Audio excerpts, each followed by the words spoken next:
Hey guys, tonight we're embarking on a dreamy stroll through the Middle Ages, where privacy was, let's say, a little bit of a foreign concept, kind of like trying to keep your latest Netflix binge a secret from your friends. Picture this. You're wrapped up in your favorite cozy blanket as the rain taps gently on your window. Maybe there's a candle flickering somewhere, casting soft shadows that dance across the walls like daydreams. You're about to uncover the whimsical world where privacy wasn't quite private. And honestly, you probably won't survive this tale without a few chuckles. Before you get too comfy, feel free to tap like or subscribe, but only if you're genuinely enjoying the calm around here. Tell me where you're listening from and what time it is over there. I love seeing how far this sleepy little journey reaches. Now, go ahead and lower the lights. Maybe let a fan hum in the background. And let's drift gently into tonight's story together. You wake up one sunny morning in the Middle Ages, and privacy is, well, not even a word in your vocabulary. It's more like trying to keep your sixth snack run to the fridge a mystery to your cat. You just know it's truly impossible. You sit up in bed, perhaps noting that laundry's lingering scent still clings nostalgically to your favorite hoodie. The aroma carries a comfort, much like an old lullaby heard through the soft hum of a familiar fan. As your eyes slowly adjust to the light sneaking through your window, you're not alone. Nope, not at all. Picture your whole family sprawled out, snoring like it's some medieval sleepover. You and 5 more relatives are arranged end to end, like oddly shaped puzzle pieces, creating this tapestry of medieval morning chaos. Here's a real kicker. Houses back then often clustered around a central hearth, the communal hotspot, if you will. Fireplaces were the medieval equivalent of today's meme sharing. Everyone huddled around it for warmth and company, with conversations blending into laughter as the flames danced along with them. Historians, though, find themselves squabbling over the exact layout and living arrangements in these snug, communal spaces. Were they cramped out of necessity? Or was it just the way community life was cherished? Kind of like how sending a meme is today's shorthand for, "Hey, I'm thinking of you." Oh, and when you think you've located some semblance of privacy, maybe in a corner, maybe behind a strategically placed tapestry, which leads to design trends we're not even sure could exist, you're mistaken. The outside world has this unanimous agreement to be in everyone's business. It's like leaving your social notifications unread, hoping they'll vanish, but they just keep flickering alive, reminding you that curiosity thrives beyond closed doors.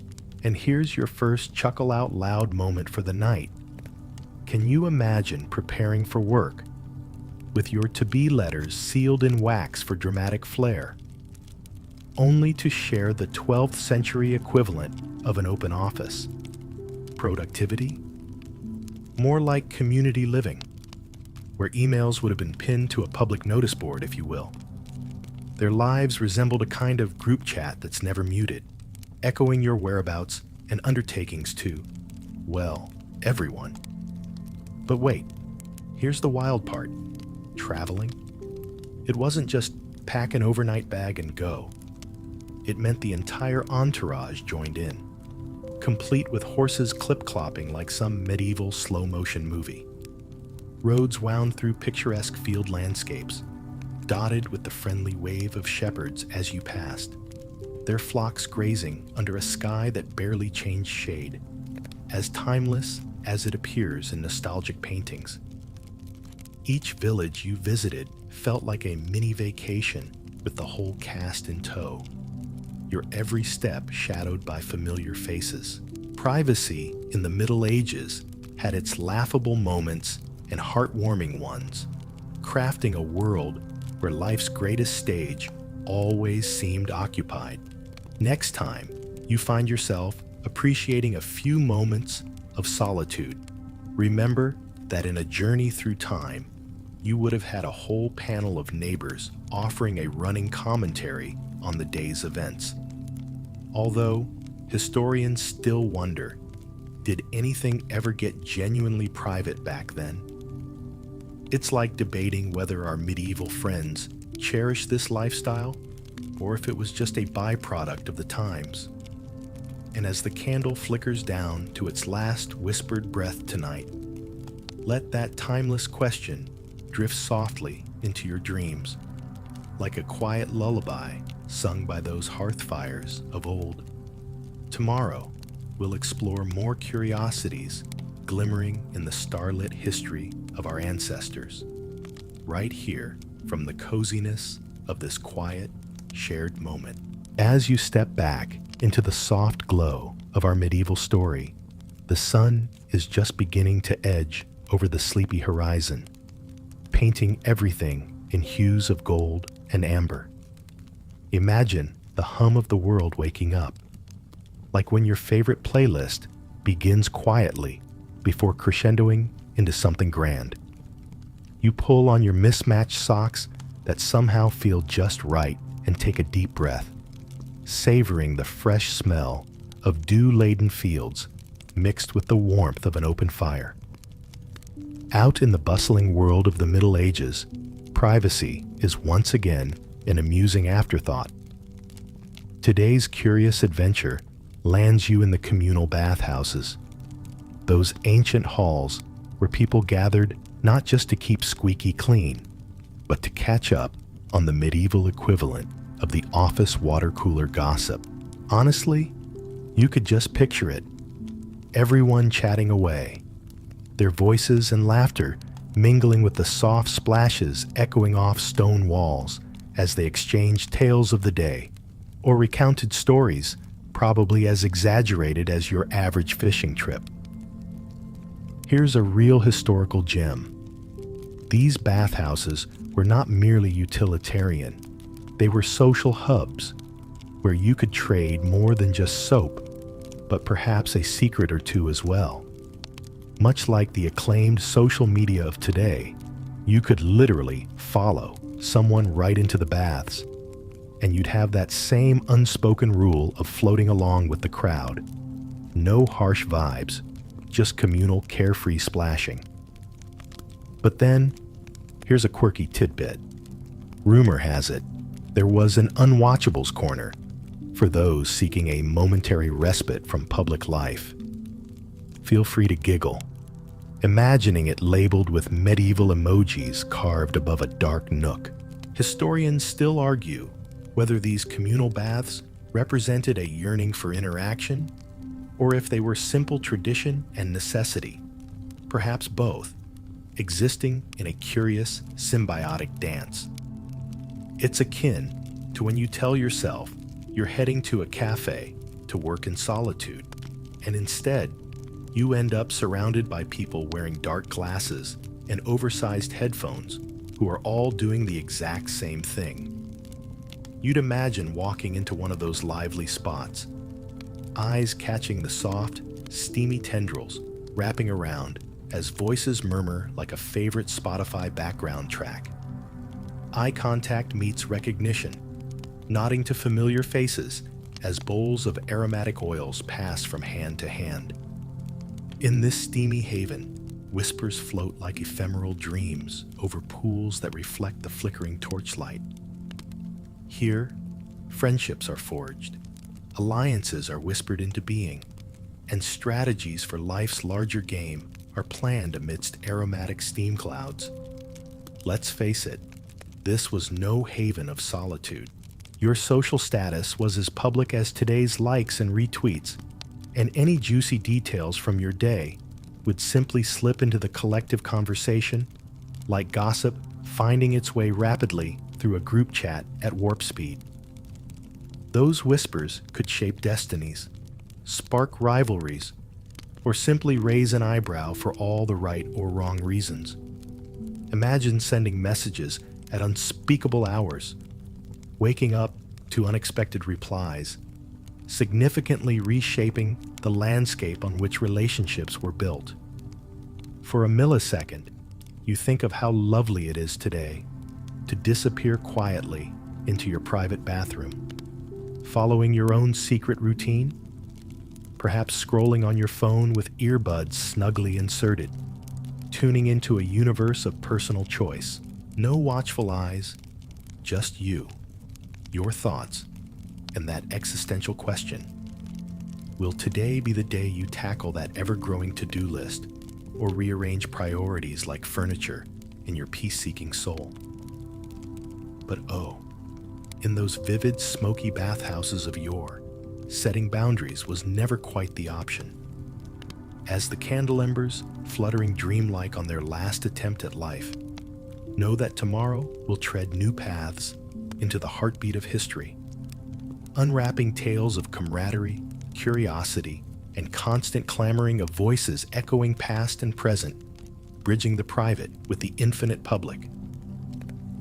And so, let these images, fun facts, and affectionate absurdities flow through your thoughts, like streams of soft moonlight across the universe of night, gentle, easing you once again into the serenity of sleep and the comforting familiarity that we are indeed sharing this night's tale together. One long, winding, utterly enjoyable exploration of history's curious corners.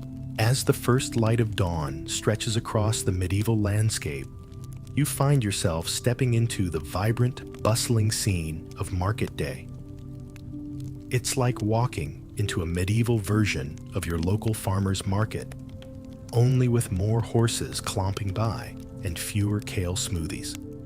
Picture it, stall upon stall, lining the cobblestone streets, overflowing with everything from fragrant spices to the kind of carpentry that'd make your DIY projects look like finger paintings. The market is alive, buzzing with energy. Every step you take is accompanied by the cacophony of chatter, shouts of merchants hawking their wares, and the laughter of children running through it all like delighted sprites. In this lively tapestry, privacy is about as rare as a unicorn sighting. It's like that group chat on your phone that never stops buzzing, forever alive no matter the time. Only here, it's the entire village participating in this grand communal exchange. Historically speaking, markets in the Middle Ages served as the social epicenter of any given town or village.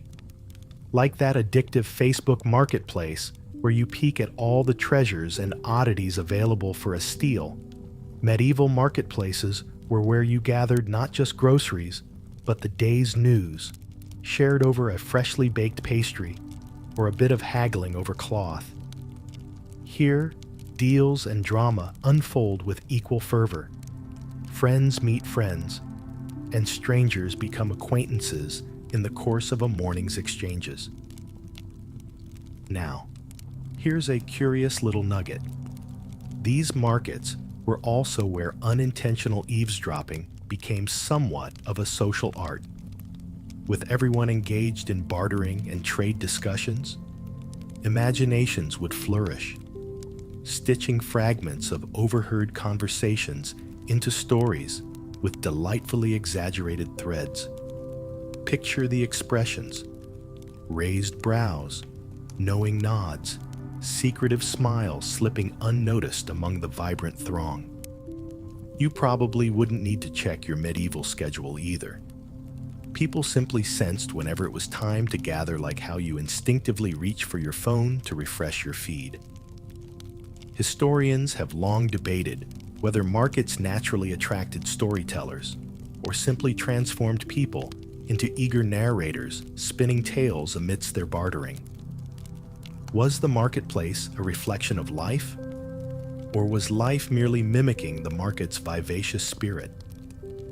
Like how you wonder if TikTok trends mirror our wild movements, slightly exaggerated to the melodies that won't quit playing in your mind. Amidst the stalls, you'd find unique personalities, characters bold enough to stand out like your friend, who always seems to know just when to drop a witty comeback in the chat. The fishmonger, whose briny trays capture not only the catch of the day, but also the heart of the market, recounts tales of the sea with an enthusiasm usually reserved for a medieval bard. The spice seller, her array of scents carrying you on invisible tendrils to distant lands, smiles knowingly as she exchanges recipes and advice, a veritable deity of culinary curiosities. You wander deeper, possibly distracted by the warmth of a leather purse hanging just so from a vendor's display, or mesmerized by the seductive shimmer of silks fluttering softly in the morning breeze. And oh, the bread. Don't even get started on those freshly baked loaves. Their aroma more persuasive than any Instagram ad. You can almost feel your stomach grumble in agreement, urging you to partake in the feast tantalizingly within reach. Suddenly, a bell rings out, cutting through the air like those persistent alarm notifications you've already swiped away 3 times today. It marks the start of a new sale, or perhaps the arrival of important news. Faces turn, eager to catch even the faintest whispers of significant events, a chorus of inquisitive murmurs blending with the timeless melody of the marketplace.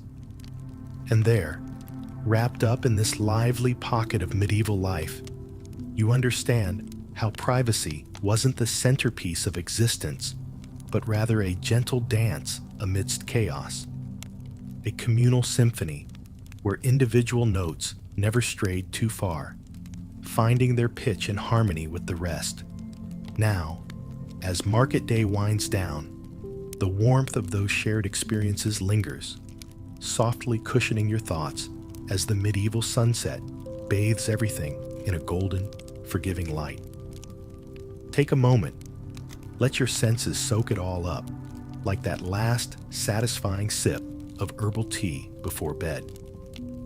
Appreciate how sometimes, in sharing one's world, we find the truest connections, and perhaps why some matters of privacy are best left embraced by the gentle, muddled beauty that is the human experience. Let it cradle your weary head tonight as we prepare for another whimsical wander through history's charmingly unprivate pathways, right here together. As night fades once more into soft, peeking daylight, you find yourself strolling through medieval streets towards a rather unexpected buzz of activity. Picture a building reminiscent of today's local bank,